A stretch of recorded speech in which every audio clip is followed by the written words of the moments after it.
America, a country rich in history and blood on the land. These emotions left out on the battlefields and in the homes of Americans all across the country has led to many encounters with the paranormal.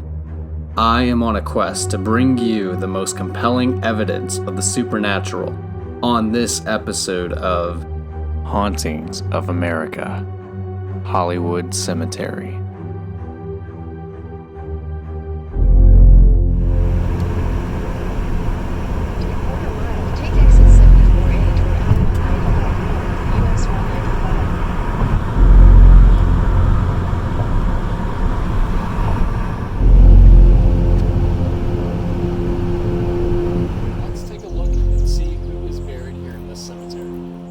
Monroe and John Tyler.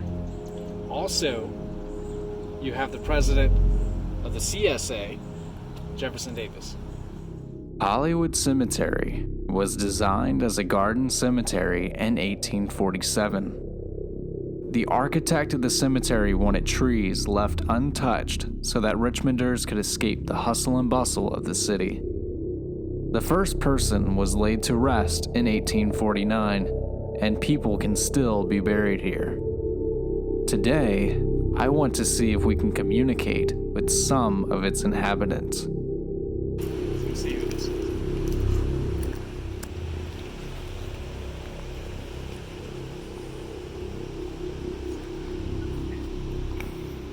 My name is Will, and I would like to talk to Brigadier General W.E. Stark. You died in Sharpsburg in 1862. It is now the year 2020. My name is Will, and I would like to talk to you, or talk to anyone that's here. What I have right here is a voice recorder. With that, you'll be able to talk into it, and we can hear you. Let me know that you're here.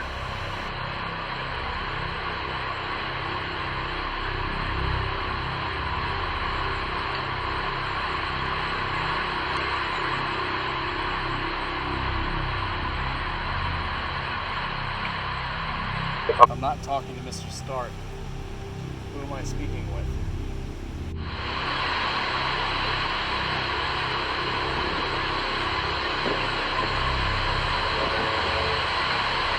Are you a man? Are you a woman? I wonder how they were related. This one was probably the father. Looks like, yeah, this is the son here. Yeah, this one was born 1814. This one right here was born 1843. That was Edwin. They both died the same year. Probably both died in Sharpsburg. What regiment or what company were you with?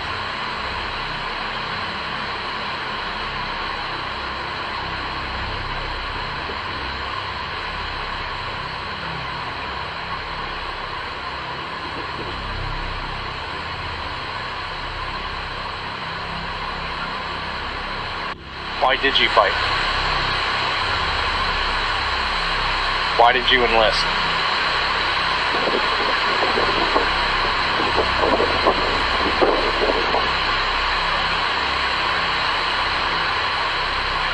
Thank you so much for your time.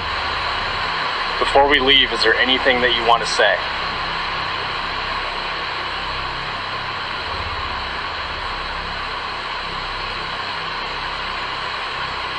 Thank you. I see questions asking ghost hunters about why do they not do investigations during the day? Isn't it less creepy? There are many pros and cons, but let's talk about the pros and why it is so exciting to investigate a cemetery.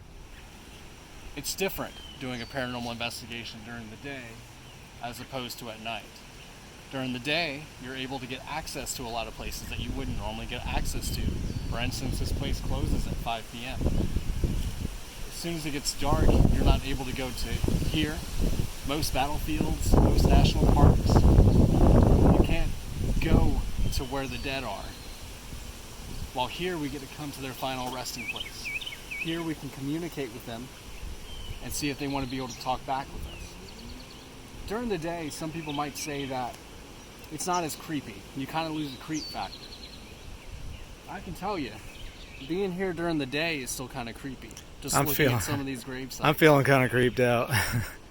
Like you can see some of these images. Some of these Christian images of, Jesus and the cross and Mary weeping.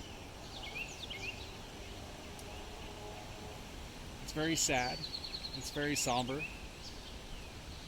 And it's a reminder of your mortality.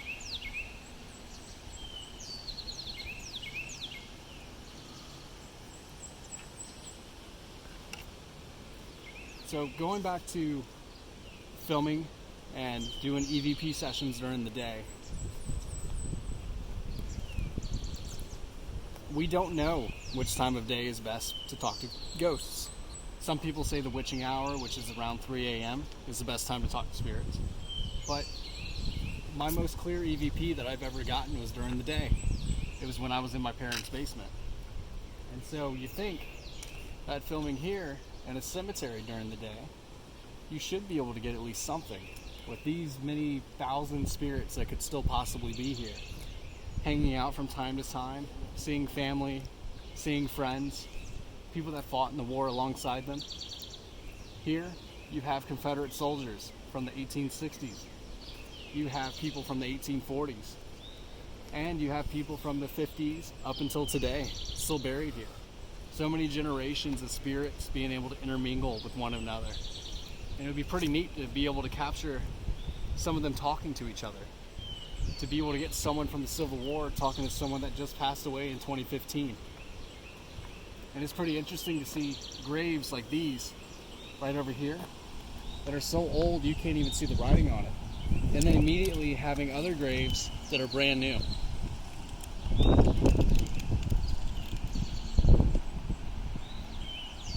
Death eventually comes for all of us. And it's all about how you live your life, how you spend it. It doesn't matter how old you are, how young you are. Eventually this is where you go. But being someone that believes in ghosts, believes in spirits, I like to think that it doesn't end here. I like to think that, you can be able to talk to the people that come here, that come to visit. You can see the friends and family that come and visit you.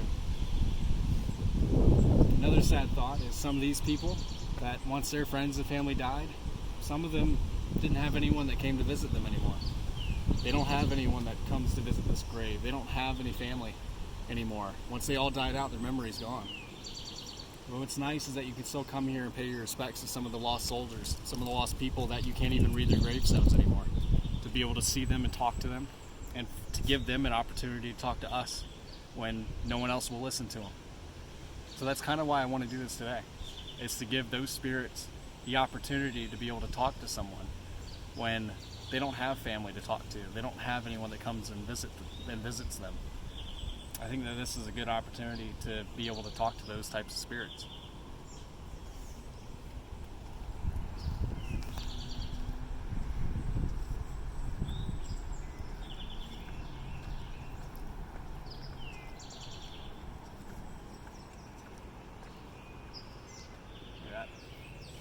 Lee Robinson, a Christian, a scholar, a Confederate soldier, a great soul ripe for the immortal day.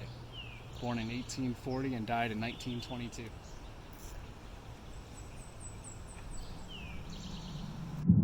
Here in Hollywood Cemetery, there are many graves buried into the side of hills. This particular one is a family plot, with the earliest born in the 1700s. What I have in my hand, I can be able to hear whatever it is that you say. Please tell me, who am I speaking with? Did any of you fight in the Civil War?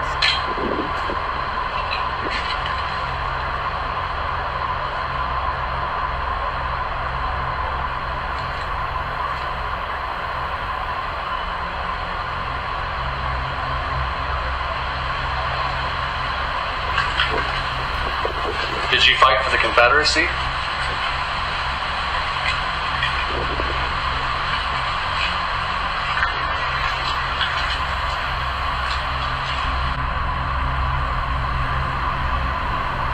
Thank you for your time. 2 minutes.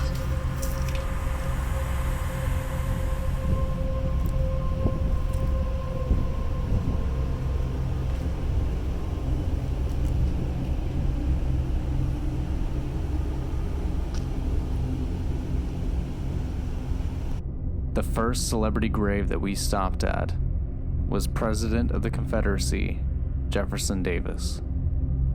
Jefferson Davis, at rest, an American soldier and defender of the Constitution, born in Christian County, Kentucky, June 3rd, 1808, died at New Orleans, Louisiana, December 6th, 1859. West Point Plaza. Is there anything you want to say to the people that are tearing down Confederate monuments or destroying graves or anything that's related to the Confederacy?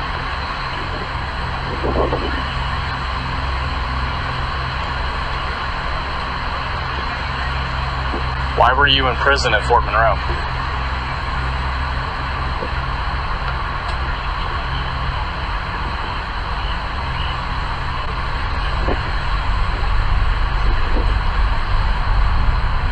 What did you think of United States President Abraham Lincoln?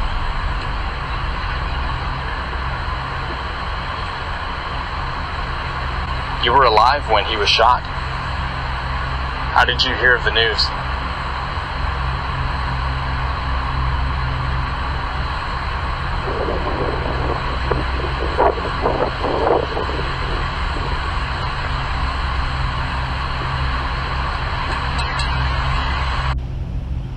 That's his daughter, and I assume husband. Her daughter and son-in-law, I should say.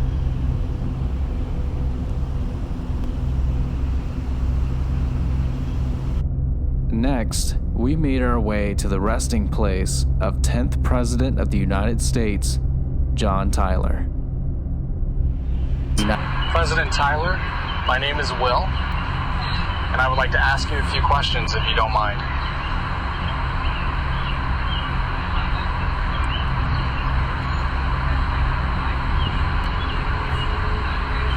It says here that you were a veteran of the War of 1812. Is that true?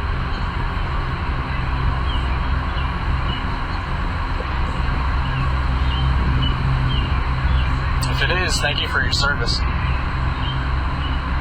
And thank you for serving the United States. If given the chance, it says here that you were born in Virginia in 1790 and you died in Virginia in 1862.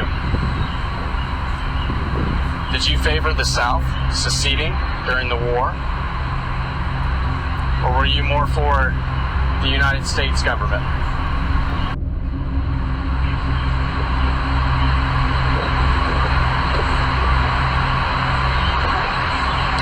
Thank you for your time. Here we are at the grave of James Monroe.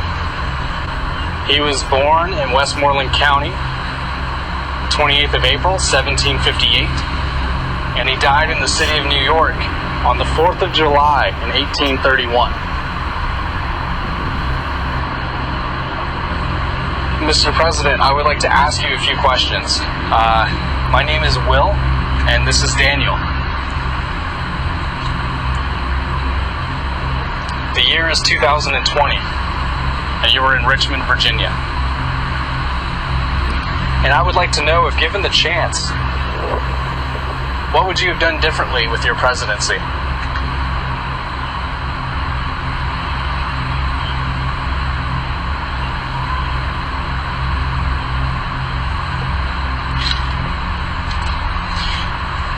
What I have in my hand is a voice recorder. With this, you can be able to talk into it, and I can be able to hear what you have to say. So you can speak into it, and you can talk to the people of present day. What would you like to say to the current president of the United States?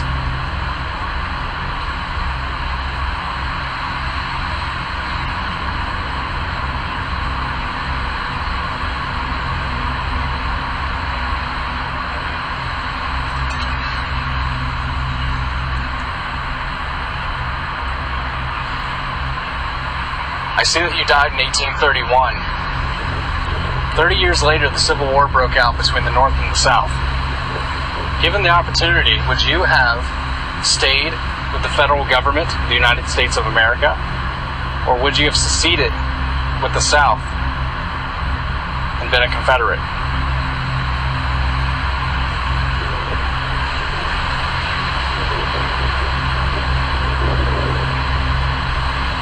You're buried here alongside another president. His name is John Tyler. He was president in the 1840s, 10 years after you passed away. Mr. Monroe, would you like to say anything to John Tyler?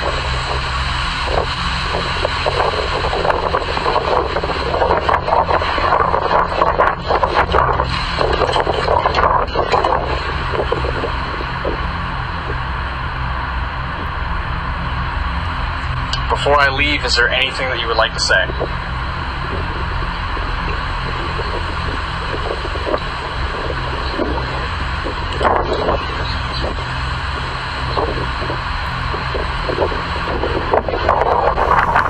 Thank you so much for your time, Mr. President.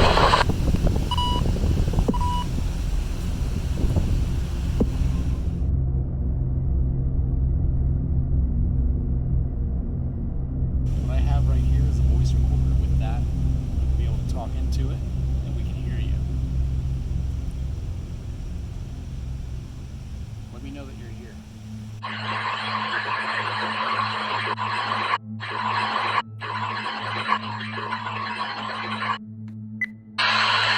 My name is Will, and this is Daniel.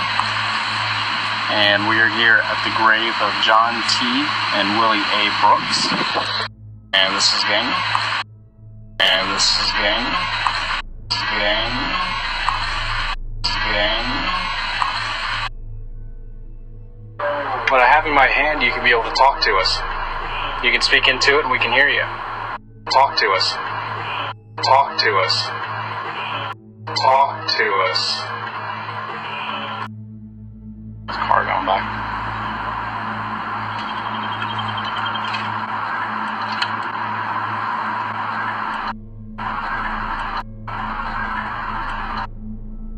Before I leave, is there anything that you would like to say?